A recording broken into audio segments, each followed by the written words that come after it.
Welcome back to another episode of Charm City Beat, the best damn sports show in Baltimore. Spring training is upon us. Free agency is right around the corner. Let's get to it.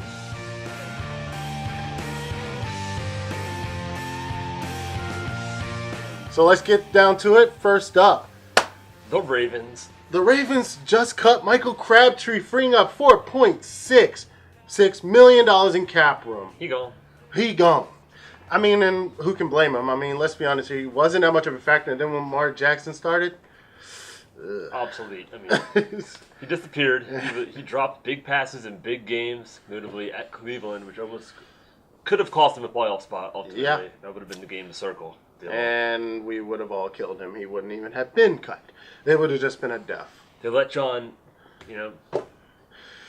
John walk. That's two receivers that are gone. It's really Snead now. We have no receiving core, but I mean, again, like you said before we started filming, I mean, they weren't a lot of smoke and no. They're going to draft their receivers. They might sign one in free agency. I mean, I'm praying for a good first one. There are so many, but that's a different episode. I went to Eric DeCosta's, his press conference when he first took over the job, and he said that he thinks that with Lamar Jackson, it's actually a situation that receivers might want to be a part of. Something new. You've got a quarterback that they think can throw the football, and it's a winning culture, and he hopes that will convince some guys to come maybe. Yeah, Lamar Jackson's already out to a good front start. I mean, we got a winning culture in Baltimore, baby. AFC North. Whoa. And they also, they re-signed a young cornerback in Tavon Young this week. Which is a great move, especially with an aging defense. Oh, my gosh. The biggest contract for a nickel cornerback in NFL history. Wow. 3 years, $25 But he deserves it, dude. Very solid. He had a tremendous end of the season. He had a big touchdown to seal the game against the Chargers in Los Angeles. Carson, actually, sorry. But, to secure the Ravens playoff hopes. Yeah. It's a big deal. But then you got to ask, who's next? I mean, on the bubble, you think about the notable vets that are also there. There's Weddle. I mean, he's aging. I mean, I'm surprised he didn't retire after this year, honestly. He's still got one more year deal, and he said at the locker room cleanup that it's either with the Ravens or not at all was the quote he said, and it gets us up there at DeCosta if he wants to bring them back. It's a relatively, it's not an expensive year, I think, but at the same time, is he a liability in that secondary? Yes, he brings a lot of veteran leadership, passion, knowledge. I mean, he had the he was the quarterback on the defense. Got hurt, but yeah, for sure. Then you have Jimmy Smith, who, I mean, with being suspended multiple times, played with injuries, he's good when he can be, but it's very inconsistent. And the fact that he gets suspended almost every other season, or doesn't eat, I don't think he's actually completed an entire season. God knows how long. This past year? He didn't start. No, he didn't start. Yeah, he was suspended the first 4 games. That's what I'm saying. And the last 4 games the year before that. Yeah. 2 different incidents. Tore his ACL. I mean, he's kind of a, liability, especially how much they're probably paying him, so. For sure. And then you also got to think of Brandon Carr. He's on the wrong side of 30, and, I mean, yes, he plays every single game.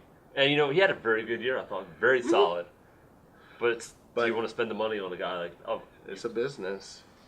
And then, of course, Tony Jefferson, who's pretty inconsistent. He's good when he wants to be, and then there are other times where it's like, did you even play? And the last one's going to break I don't want to talk about it. Oh. What do you do with Terrell Suggs? I mean, he's still under contract. He's a Ravens legend, future Hall of Famer.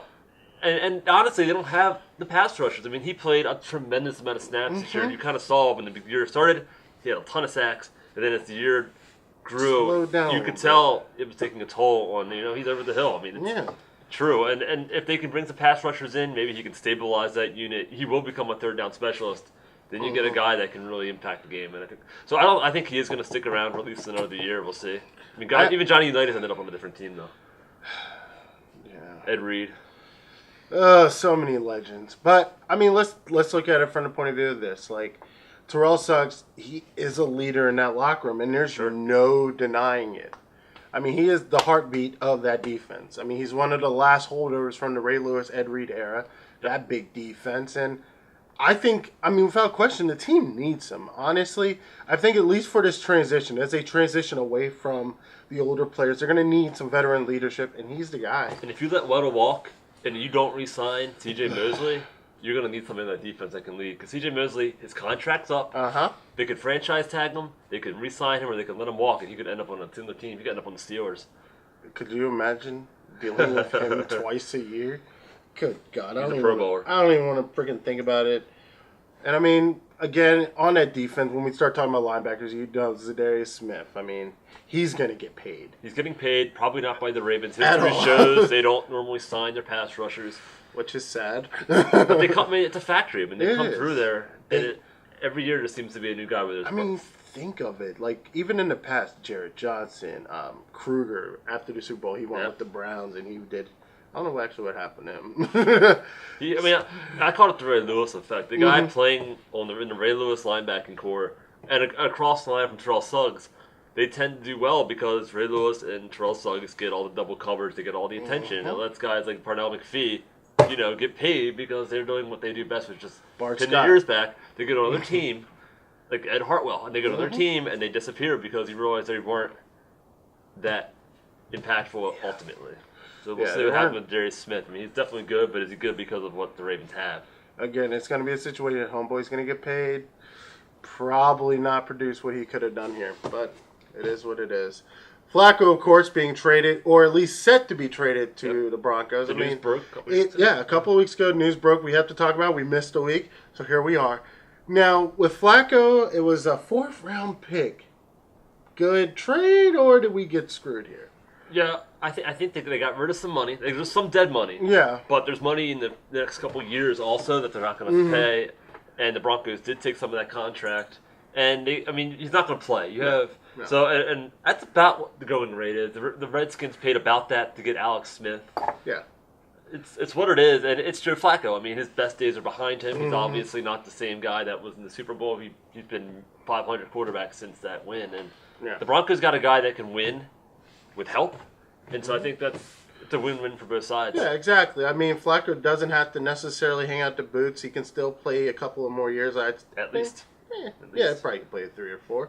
But my thing is, with Flacco, and I remember going back when we did our Super Bowl special, I went back and watched so much footage from that year, and I'm like, it was a different Flacco. Different Flacco, different receiving core, different play calling. Yeah, Kubiak.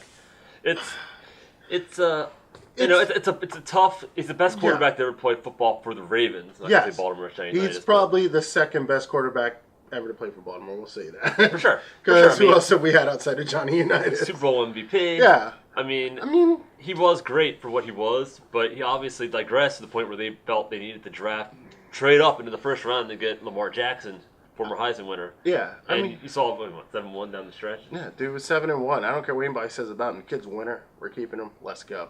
But I mean, with Flacco, it was obvious, writing on the wall. That trade back, like you just said. I mean, I think everybody knew, and I don't care what anybody said about the season. Trust the process. Trust the evolution of Lamar Jackson. 7-1 getting back in the playoffs, dude. I'm sold. For sure. I'm sold for now. They fire Morningwig as offensive coordinator. They're going to revamp the whole offense around Lamar Jackson. Yeah. It's going to be a much more, in-depth offense with a guy that's maturing. It's going to have all season, all training camp, all preseason.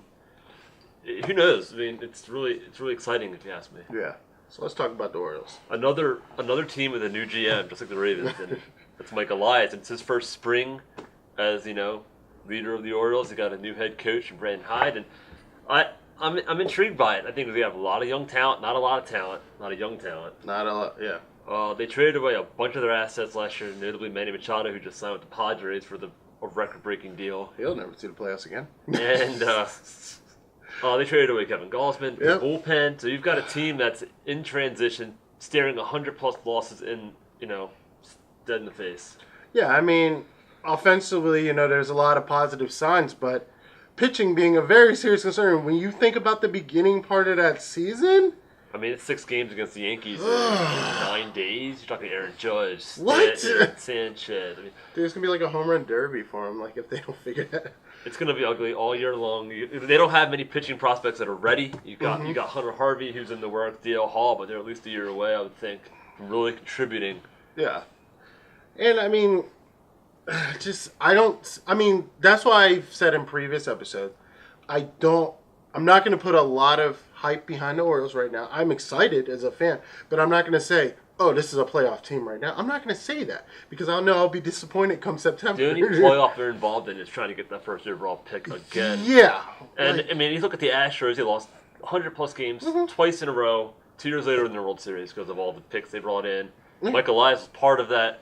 So who knows, 2 years from now, they might be having their first-round picks involved. Diaz had a home run spring opener. He's coming up. He's a part of that Manny Machado trade. Yep. And then who knows who they get in trades down the stretch. But yeah. You got to be very patient with the Orioles. Yeah.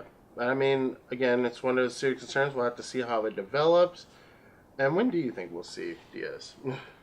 I would think midsummer, maybe July, maybe August. They'll bring him up. I mean, that's what the Astros did with Alex Bregman in August. They bring these guys up relatively late in the year after he does, minor leagues for half the season. And you got a guy that, to me, reminds me of Yoenis Cespedes. I mean, he's got raw power. He's got a really good center field glove, and I think the Orioles got a really good deal from Manny Machado. I mean, I don't think they realized how good this kid was going to be.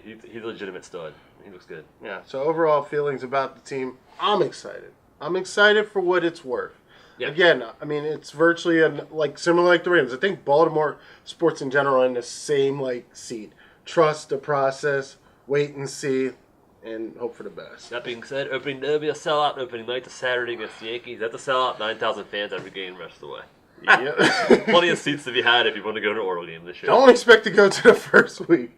If you want to come down to Pickles, I will be there. I'm trying to convince everybody else to go too, because that's about as close to the game as you're probably going to get. But another thing, Orioles are wearing number 20 on their jerseys this year. Yeah. That's awesome. I'm excited about that. I mean, it pays homage to one of probably the biggest names in Baltimore baseball. Baseball, period. He was the first African-American manager. You're talking about a guy that won MVPs in both leagues. Triple Crown, World Series champion. Frank Robinson's a Hall of Famer. Statues on Utah streets. Numbers retired. And I think it's a really sad day for the Orioles and all baseball when he passed a couple weeks ago. Yeah, that was really heartbreaking. And we talked about it, but the amount of, especially it being Black History Month too, to talk about that, the impact he had on just baseball in general. I mean, there's not enough words for it. But moving on to sports around town, big shout out to Stevenson University's men's track and field, who won back-to-back MAC championships last year and this year. Great job to you guys. I miss throwing every day. On to more local to Anne Arundel County. Both Old Mill girls and boys basketball team won the county championships. Holy shit, that's awesome. Playoffs start this week. Friday. Yeah. Oh, man. And also, first out the gates, University of Maryland men's lacrosse team beat Navy 14-6 in Annapolis. Awesome. Oh, keep going down the line. Towson, they beat Georgetown 14-8. And number 1 Loyola beat number 18 Rutgers 13-7. And they play this week. Yeah, Towson versus Loyola in Towson. Big game this week. Stevenson, of course, beat Denison 13-6, and now they are ranked. So, yeah, a lot of lacrosse action. Told you we'll keep you covered. This week in Baltimore sports history, brought to you by the Baltimore Sun. On February 24th, 1975, George Petridis is named football coach at City College, replacing Ron Chartran. Petridis, 27, a 1967 graduate of the school, went on to coach for 40 years with a record of 257, 144, and 1. And it's funny, I actually think I know his daughter. She's a friend of ours. Yesterday, in 1975, February 25th, Big Pal gets traded to Frank Robinson. Frank Robinson's team. Sorry. Wow. Yes. Yep. Cleveland Indians. Yeah, that's awesome. And, of course, happy birthday, March 2nd, 1977, Jay Gibbons, Orioles outfielder and first baseman. Not a fan of Jay Gibbons. Not a lot to be said, but it's history. Whatever. So, that does it for our episode this week. Free agency right around the corner. The combine's coming up. A lot of exciting news here at LitTube, specifically Charm City Beat and Third and Goal. Be sure to stay tuned for another episode covering some UFC fights. And also, we're cooking up something new here at LitTube, so stay tuned for that. Also, big shout out to our official sponsor, Lucky Finds. Go to his page on Instagram. The tag should be down below. Just click on it, see what you can find. Take care and have a great night.